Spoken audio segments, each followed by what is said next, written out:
Hello, welcome back. I'm James Steele. This is the usecure show. Half a year, 6 episodes. If you've watched every one, well, let us know in the comments. And I suspect you've probably spotted more phishing emails than most security teams. If you haven't, you've always got that back catalogue right there. This month, you've got Matthias on phishing. Jordan has got a marketing hack for you. Johanna's found something buried in the product. And Alex, well, he's got his updates. And Hetty, she's just giving away prizes. Cyberto stuff. Let's get into it. Click, oops, don't let them win. You gotta train your team to keep the threats thin. Stay alert, stay in the know. It's the usecure show. Matthias, it is halfway through the year. Are the phishers getting smarter or are we? Over to you. Is it spam? Thanks, James. All right, same rules. 3 emails, 1 is a scam, 2 are legit but look dodgy. So this month I've got one for you that costs MSPs millions right now. One that looks like a scam but it's from a service you're probably already paying for. And one that kind of looks designed to panic you into clicking. So 3 emails, 90 seconds, let's do this. Email 1, a supplier you actually use. We've changed banks. Please update your payment details before the next invoice. Email 2, Microsoft. Unusual sign-in detected from Amsterdam. Email 3, Cloudflare registrar. Your card on file was declined. Your domain expires in 7 days. Time's up. Cyberto. Which one is it?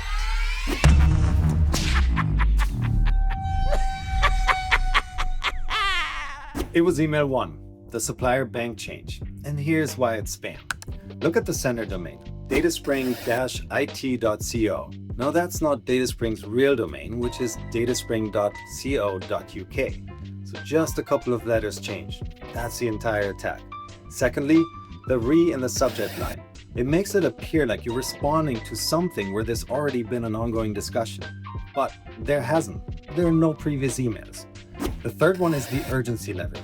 Old account closes down at the end of June. They want you paying before you pick up the phone. And the fourth, the new account is a modular sort code, which is a fintech provider similar to Mercury or Novo. They could be legitimate, of course, but finance teams that establish suppliers don't usually switch from a high street bank to a fintech overnight.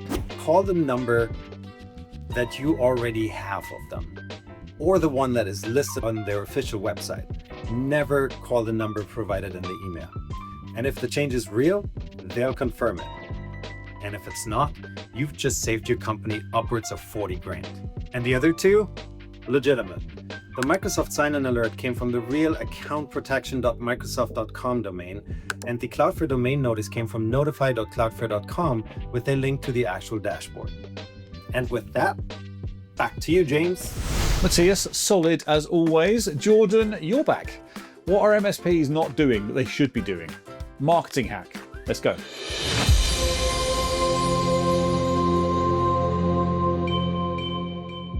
Thank you, James. So I've got a very simple marketing hack for MSPs, and this really applies to when you're trying to encourage a prospect or a client to book in a meeting with your sales team. So maybe you're sending out an email campaign or a social post, or maybe you've got a call to action on your website that encourages prospects to book in some time and go through your services. One thing that is often lacking with MSP marketing is clear, concise call to actions. So a lot of the time on your website or through your marketing, you might encourage people to book a call or request a consultation, but that really lacks clarity over what value that prospect will get from booking in that session. And oftentimes they won't book in for that reason. So my marketing hack is, instead of asking your clients for their time, give them something of value instantly. And this is how you can do that. And one of the easiest ways to bring this idea to life is with a domain exposure scan using UReach Pro. So with UReach Pro, you can check whether employee credentials linked to a business domain have appeared in known breaches. So instead of using a call to action like, do you want to talk about cybersecurity, you can say, let's check whether your business domain has any known exposure, and we can walk you through exactly what that means. That is a much stronger hook because now the value is specific, it's about their business, it's their domain, it's their users, and it's their potential exposure. And it gives you something practical to review with them. So to recap, the hack is simple. Stop asking for time, offer value first. Make the next step feel useful before the prospect has even spoken to you. So for MSPs, a UBreach Pro domain scan is a really practical way to do that. It gives you a stronger call to actions for all of your campaigns, and it gives the prospect something tangible to review. And it helps turn a cold cybersecurity message into a more value-led human risk conversation. So that's the marketing hack. Lead with value, use the scan to start the conversation, and then guide the prospect towards the next step. If you're not using Jordan's hacks by now, I cannot help you. Johanna, product hack. What's the trick this month? Product hack. Thank you, James. Johanna here. One of the things that comes up a lot when I speak with MSPs and customers is that maybe the person managing the platform doesn't have the time to be able to follow up with people not taking their training. They would like to hand that responsibility over to different people in the organization, and they want to give those managers maybe the responsibility and the visibility over their teams so they can follow up with people not taking their training, for example. We can do this in a few different ways. You might have missed some of these ways you can do it, so I will show you 3 things you can do. You can add someone as a user manager, you can add someone as a group manager, or you can give someone role-based admin access into the platform. So let's dive into it, and I'll show you what that means and how you can do it. So if I go to the users tab here, to add a user manager, you can do it manually. Say Jenny is the manager for Alan, for example.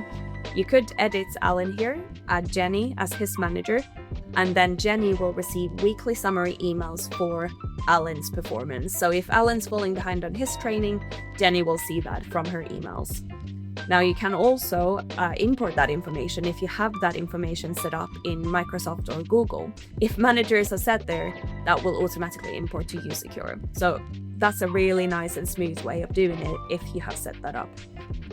It's quite common to not have set that up, so what you then can do instead is add someone as a group manager. You can import groups from Microsoft or Google, or you can add groups manually. Groups are listed here, and you can easily edit a group, say finance here for example. I go to edit it, and then I can add a manager for the finance team specifically. So that person will then receive a weekly summary email for the entire finance team. The final thing you can do is you can give someone role-based admin access to the platform. So maybe you want to be able to have a manager log in and look at the different dashboards, but you don't want them to be able to touch any buttons and switch anything on or off.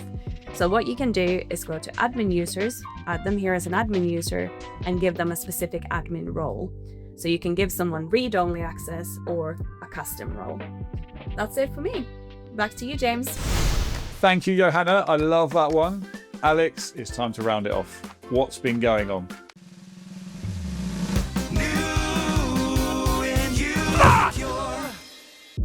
Hi, Alex here. This month I want to cover off some of the latest courses that have been made available in the course library that will be worth sharing with some of your colleagues and users. First course covers click-fix scams.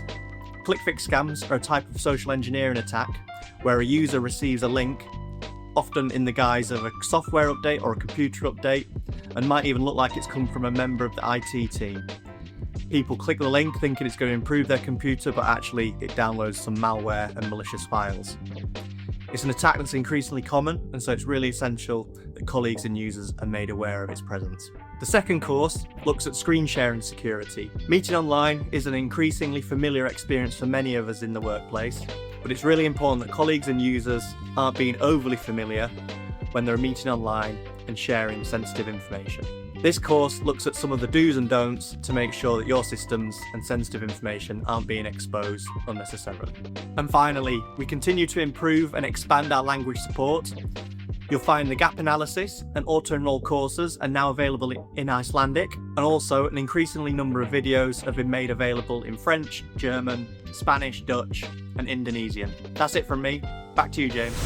Cheers, Alex. Hetty, we've got half a year of prizes. What is up for grabs this time?